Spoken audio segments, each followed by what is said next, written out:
नमस्कार दर्शकवृन्द, समय चक्रको नयाँ श्रृङ्खलामा यहाँलाई हार्दिक स्वागत गर्दछु। म विक्रम श्रेष्ठ। दर्शकवृन्द, आजको कार्यक्रममा आफूलाई नम्बर 1 भन्ने एउटा प्लाइ उद्योगले कसरी राज्यलाई 25 करोड रुपैयाँ ठग्यो र डिलरहरू कसरी उसको धन्दामा सहयोगी बने, यस सन्दर्भमा दोस्रो अङ्क प्रस्तुत गर्दैछौँ। झापामा रहेको भगवती प्लाइ उद्योगले सक्कली सामानको नक्कली बिल बिजक बनाएर भ्याट छली गरेर 2 नम्बरी धन्दा गरिरहेको सबैलाई थाहा नै छ।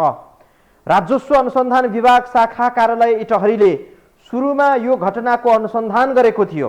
ठुलो रकमको अपारदर्शितामा भगवती लेमिनेट्सका सञ्चालकहरू शक्ति केन्द्र धाउँदै प्रभावित पार्न खोजेपछि शाखा कार्यालयबाट केन्द्रीय विभागमै फाइल तानियो। अहिले विभागले फाइलका हरेक केस्रा केलाइरहेको छ। कहाँ पुग्यो अनुसन्धानको प्रक्रिया? सुरुमा हेरौँ यो रिपोर्ट।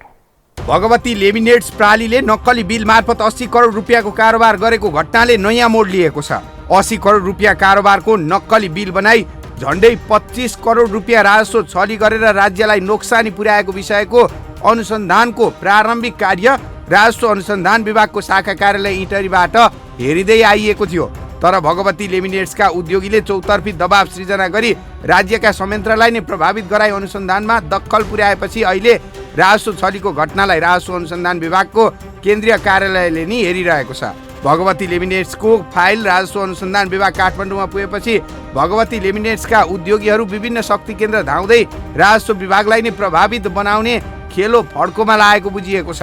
लामो समयदेखि प्लाइवुडको व्यापार गर्दै आएको भगवती लेमिनेट्स प्रालीले 1 वर्षको अवधिमा राज्यको आँखा छलेर अर्थात् नक्कली बिल मार्फत 80 करोड बढीको कारोबार गरेको सूचनाहरू बाहिरिएपछि राजस्व अनुसन्धान विभागले अहिले निकै मिहिन तरिकाबाट यो विषयलाई अनुसन्धान गर्दै आएको छ।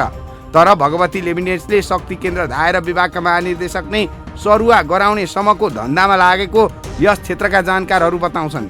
राजस्व अनुसन्धान विभागको महानिर्देशकको जिम्मेवारीमा रहेर नतिजामुखी काम गर्दै कर छली गर्नेलाई कारबाहीको भागीदार बनाउन निकै मेहनतका साथ काम गरिरहेका प्रकाश पौडेल 9 महिनामै विभागबाट सरुवा हुनु परेको छ। भगवती लेमिनेट्स सहित ठुला कर छलीका मुद्दालाई प्राथमिकतामा राखेर फाइल केलाइरहेका महानिर्देशक पौडेलको सरुवामा 2 नम्बरी धन्दा गर्ने उद्योगीहरूको भूमिका रहेको अनुमान गर्न सकिन्छ। सामान्यतया 1 वर्ष तोकिएको जिम्मेवारीमा रहनुपर्ने प्रशासनिक सिद्धान्त नै हो। तर 9 महिनामै पौडेलको सरुवा सामान्य प्रशासन मन्त्रालयमा गरिनु प्रश्नको घेरामा छ। उदाहरणका लागि 10 लाखको प्लाइवुड बेच्दा 1,30,000 भ्याट तिर्नुपर्छ, तर पक्का बिलमा 5 लाख मात्रै देखाउँदा 65,000 रुपियाँ ठग्न पाइयो। तर पैसा उठाउन चाहिँ कर सहित 11,30,000 नै उठाइन्छ। परिवारका सदस्य, स्टाफ आदिका नाममा सापटी भनेर चेक काटिन्छ। भगवती लेमिनेट्सले यही तरिका अपनाएर करोडौं राजस्व छलेको देखिन्छ। मेचीनगर 10 झापा स्थित केन्द्रीय कार्यालय रहेको भगवती लेमिनेट्सका सञ्चालकहरू अहिले यो मुद्दामा कसरी सफाई पाउने भन्ने धाउन्नमा लागि परेका छन्। राजस्व अनुसन्धान विभागले शङ्का लागेका विषयमा अनुसन्धान गरिरहेको बताएको छ। उजुरी त्यहाँ राजस्व छली भएको हुन सक्ने भन्ने उजुरी आएको, त्यो अनुसार हामीले चाहिँ केही कागजपत्रहरू नियन्त्रणमा लिई अनुसन्धानको कामलाई अगाडि बढाएको छ। कानुन त कुनै पनि कम्पनीले राज्यको आँखा छलेर 1 रुपियाँको पनि कारोबार गर्न पाउँदैन। तर 1 रुपियाँ होइन, 1-2 लाख पनि होइन। आर्थिक वर्ष 2077-78 मा करिब 300 करोड रुपियाँ बराबरको कारोबार गरेको भगवती प्लाइ उद्योगले 80 करोड बढीको कारोबार नक्कली अर्थात् कच्चा बिल मार्फत गरेको विषय राजस्व अनुसन्धान विभागको मुख्य अनुसन्धानको केन्द्र हो। समय चक्र मार्फत यो शङ्कास्पद अपराधका विषयमा निरन्तर फलोअप हुँदै आएको छ। राजस्व अनुसन्धान विभागको शाखा कार्यालय इटहरीलाई प्रभावमा पारेको बुझिएपछि राजस्व अनुसन्धान विभागमा भगवती लेमिनेट्सको फाइल पुगेको थियो। भगवती लेमिनेट्सले भने कर छली गरेको विषय निराधार हल्ला भएको दाबी गरेको छ। कर छलीको समाचार झुटो र कपोकल्पित भन्दै यो हो टेलिभिजनलाई समाचारको खण्डन गर्न निवेदन पठाएको थियो। निवेदनको व्यवहारमा भगवती लेमिनेट्सले कर छली नगरेको भन्दै सम्पूर्ण हिसाब देखाउन कम्पनी तयार भएको बताएको छ। सम्पत्ति शुद्धिकरण विभागबाट फाइल राजस्व अनुसन्धान विभागमा पुगेपछि भगवती लेमिनेट्सका सञ्चालकहरू छुटकारा पाउने पुरानो सेटिङ भत्किएको भन्दै नयाँ सेटिङमा दौडधुपमा रहेको बताइन्छ। भगवती लेमिनेट्स प्रालीले वास्तविक कारोबारका लागि कच्चा बिल र भ्याटका लागि पक्का बिल प्रयोग गर्दै आएको छ। भगवती लेमिनेट्सले कच्चा बिल मार्फत कारोबार गर्दा भुक्तानी लिने क्रममा कम्पनीका कन्ट्री म्यानेजर विकास सिंहका नाममा चेक काट्न लगाउने गरेको छ। पक्का बिल भनिने कम मूल्य राखेर काटिएको बिल सरकारलाई देखाउन र भित्रभित्रै कारोबार हुने कच्चा बिल वास्तविक कारोबारका लागि प्रयोग गर्दै आइएको छ। भगवती लेमिनेट्सले कच्चा बिलको भुक्तानी गर्दा व्यक्तिगत नाममा लिने गरेको छ। यो रकम ब्याङ्कमा जम्मा गर्दा भौचर स्लिपमा सापट्टि भुक्तानी आदि लेख्ने गरिएको पाइएको छ। हजुर यस्तो छ, यो अनुसन्धानको प्रक्रियामा छ होइन। हजुर केही बोल्न मिल्दैन नि त, त्यो अनुसन्धानको प्रक्रियामा छ नि जुन छ नि हजुर त्यसको अथोरिटी हामीलाई त केही थाहै हुँदैन नि। भगवती लेमिनेट्सका राजस्व छलीका विषय एकपछि अर्को गर्दै बाहिर आएपछि यसका प्रमुख सञ्चालक विष्णु मधगोरिया नेपाल छाडेर विदेश गएका छन्। यसका अर्का सञ्चालक राजनिश कर्णानीसँगको सम्पर्क प्रयास पनि सफल हुन सकेन। नक्कली बिल वा अन्डर इनभोइस गरी कल 6 ले ठगिएको रकममा 100% जरिवाना र 6 महिनाको जेल सजाय हुने कानुनी व्यवस्था छ। अनेकौं फर्जी बिल बनाएर राज्यलाई करोडौं ठग्ने मात्रै होइन, डिलरहरूलाई समेत आफ्नो भगवती लेमिनेट्सले अपराधको सहयोगी बनाएको छ। भगवती उद्योगले जे भन्छ डिलरले सोही मानेर उसलाई करोडौं राजस्व छल्न सहयोग गरेको छ। नागरिक लुट्न पल्किएका यो देशका कतिपय व्यापारीहरूले राज्यलाई समेत चुटकीका भरमा ठग्न थालेका छन्। दर्शक, घुमाउरो बाटोबाट थाहै नपाउने गरी करोडौं राजस्व हिरामिना गरेर आफ्नो थैली भर्ने भगवती लेमिनेट्सका सञ्चालकहरूको अपारदर्शिताका खाताहरूमा विभागले यथेष्ट अनुसन्धान गर्न जरुरी छ। 25 करोड रुपैयाँ राज्यलाई तिर्नुपर्ने राजस्व खरलप्पै खाएको भगवतीका मालिकहरूले फलिफापको धन्दा चलाइरहेका छन्। भगवती लेमिनेट्सले शक्ति केन्द्रहरू धाउँदै कसरी अनुसन्धानमा प्रभाव पारिरहेको छ त्यो देखाउनेछौँ ब्रेकपछि।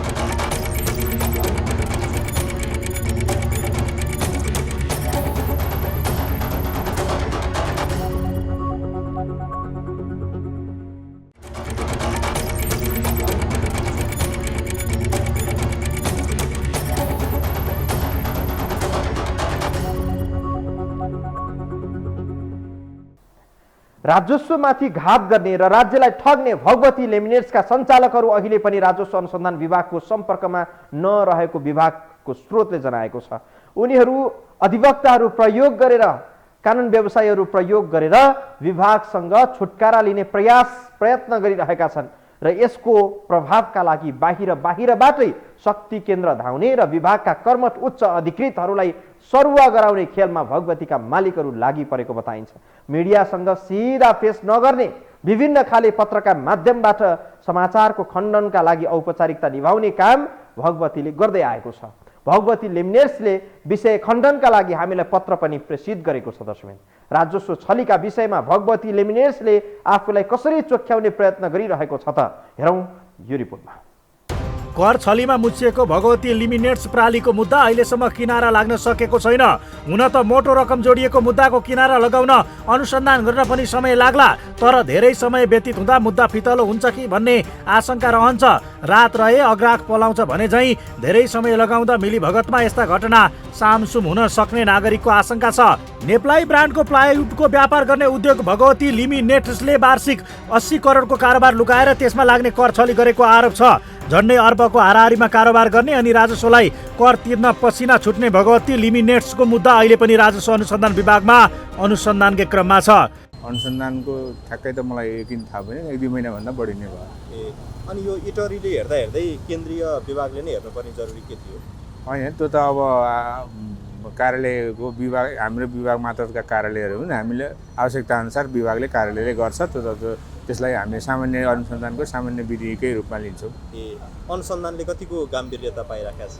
अब त्यो अनुसन्धानको विषय अहिले मैले धेरै त्यसमा भन्न मिल्दैन। अनुसन्धानको क्रममा चलिरहेछ। अब त्यो अनुसन्धान सिद्धिएपछि मात्रै हामी यी निष्कर्षमा पुग्न सक्छौँ।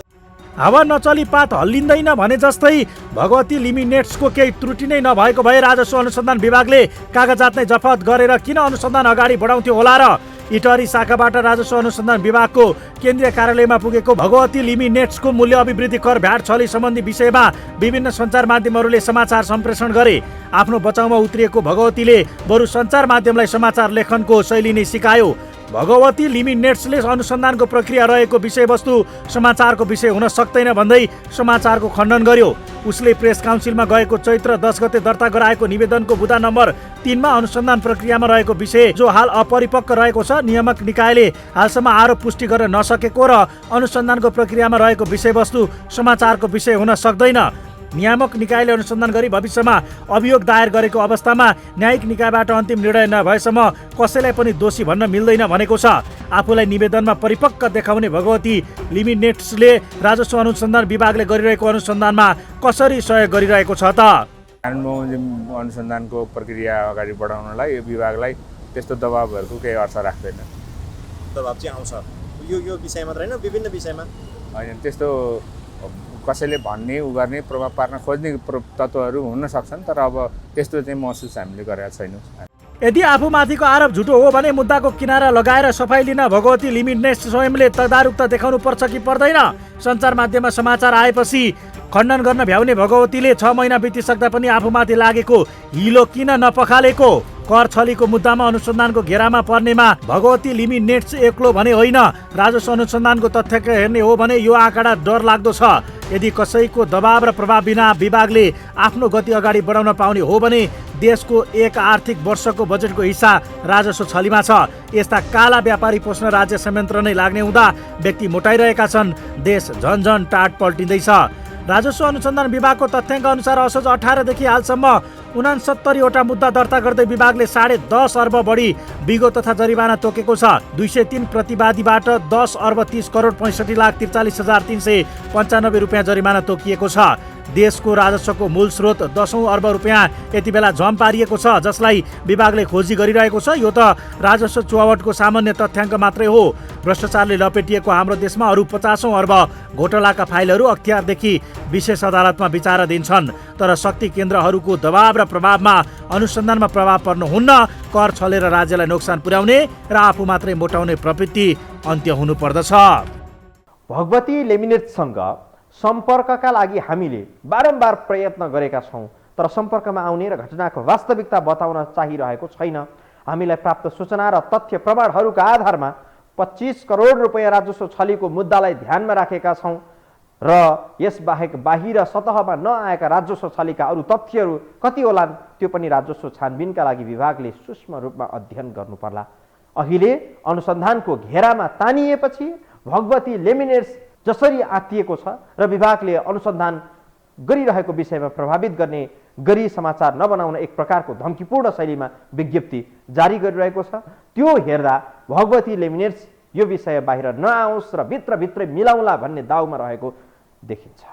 भगवती लेमिनेट्सले शक्तिको पूजा गर्दै विभागको महानिर्देशक नै परिवर्तन गर्न खेल खेलिरहेको विषय जोड्नेछौँ हामी ब्रेकपछि।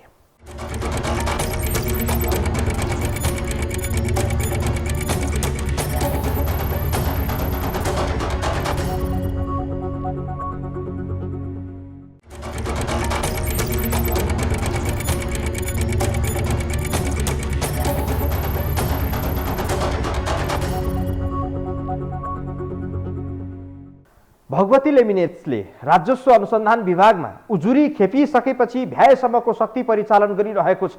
आफूलाई चोख्याउनका लागि उसले शक्ति केन्द्रहरूलाई प्रभावमा पार्ने गरेको सूचना प्राप्त भएको छ। त्यसको परिणामस्वरूप अनुसन्धानलाई प्रभावित बनाउँदै भगवती लेमिनेट्सले विभागका महानिर्देशक प्रकाश पौडेलको सरुवा नै गराएको चर्चा छ। राजस्व अनुसन्धान विभागका अनुसन्धानमा रहेका अरू केही शक्तिशाली कम्पनीका मालिकहरू समेतको बलमा पौडेलको 9 महिनामै सरुवा गराइएको चर्चा छ। दर्शक, अहिले विभागको महानिर्देशकमा झलकराम अधिकारीलाई जिम्मेवारी दिइएको छ। बाँकी हेरौँ यो रिपोर्टमा। नेपालको राज्य संयन्त्र व्यापारिक घरानाको चङ्गुलभन्दा बाहिर छैन। सरकार बनाउनदेखि कर्मचारीको सरुवा बढ्नमा पनि यिनीहरूको दबदबा कायम छ। आफ्नो प्रतिकूल भए मन्त्रालय र विभागकै कर्मचारीलाई उनीहरू चुड्कीको भरमा फेरबदल गर्न सक्छन्। माफिया र काला व्यापारीले रजगज गरेको यो मुलुकमा आज पनि सरकारभन्दा केही पोषिएका माफियाहरू शक्तिशाली छन्, जसले आफ्नो अनुकूलमा निर्णय गराउने ल्याकत राख्छन्। यही मध्येको एउटा हो भगवती लेमिनेट्स प्राली। राज्यलाई तिर्नुपर्ने मूल्य अभिवृद्धि कर भ्याटको करोडौं रुपियाँ छली गरेको आरोप लागेर अनुसन्धानको दायरामा तानिएको भगवती लेमिनेट्सले राजस्व अनुसन्धान विभागका महानिर्देशक प्रकाश पौडेलको सरुवामा चलखेल गरेको स्रोतको दाबी छ। करोडौं रुपियाँ छलीको आरोपमा मुद्दा खेपिरहेको लेमिनेट्समाथि पौडेलले कारबाहीको डण्डा बर्साउने सङ्केत गरेपछि भगवतीले उनकै सरुवा गराएर आफ्नो तगारो पम्साएको नजिकबाट जान्नेहरू बताउँछन्। पक्का बिल र कच्चा बिल बनाएर राज्यको दोहन गरी करोडौं रुपियाँ छल्नेको संख्या दर्जनौं छ। तर यो देशलाई खोक्रो पार्न लागेकाहरूलाई उल्टै सहयोग गरेर कर्मचारी फेरबदल गर्ने तालुक निकायको संख्या पनि कमी छैन। कर्मचारीको सरुवा बढुवा नियमित प्रक्रिया हो, तर केही गर्ने इच्छाशक्ति बोकेर काम गर्दै गर्दा पनि वर्ष दिन नै नपुगी सरुवाको पत्र थमाउनु चाहिँ कति जायज हो? यसरी समयभन्दा अगाडि नै कार्यालय प्रमुख फेरिँदा सेवा प्रवाहमा समस्या हुन्छ भन्ने कुराको हेक्का राख्नुपर्छ कि पर्दैन? त्यस्तो होइन। नेपाल सरकार अझ राजपत्राङ्कित प्रथम श्रेणी सहसचिवको हकमा सरुवाको अवधि कानुनले तोकेको अवस्था छैन। अब जिम्मेवारी 8 महिनाभन्दा बढी समय उहाँले काम गरेर सरुवा भएको छ। अब त्यो नेपाल सरकारको निर्णय हो, यसमा मैले थप यसमा केही गर्नु। राजस्वमा पौडेलको आगमनले धेरै माफियाहरूको निन्दा हराम भएपछि उनलाई लामो समय त्यहाँ टिक्न दिएनन्। राजस्वमा 8 महिना 12 दिन काम गरेका पौडेलले लामो समयदेखि अड्किएको बहुराष्ट्रिय कम्पनी कोकको पुँजीगत लाभ कर छली मुद्दाको अनुसन्धान टुङ्ग्याएर अदालतमा पेश गरेका थिए। उनकै पालामा नेपालमा अवैध क्रिप्टो करेन्सी कारोबारको सञ्चालकमाथि कारबाही सुरु भएको थियो। 8 महिनाको अवधिमा विभागले 21 अर्ब 71 करोड बिगो बराबरको राजस्व छलीको मुद्दामा 281 जना विरुद्ध मुद्दा दायर गरेको छ। विभागले 8 महिनामा राजस्व चुहावटतर्फ 203 प्रतिवादी विरुद्ध 69 वटा मुद्दामा 10 अर्ब 30 करोड 65 लाख 43 हजार रुपियाँ बराबरको बिगो तथा सोही रकम बराबरको जरिवाना गरी कुल 20 अर्ब 61 करोड 30 लाख 86 हजार रुपियाँ बराबरको मुद्दा अदालतमा दर्ता गरेको थियो।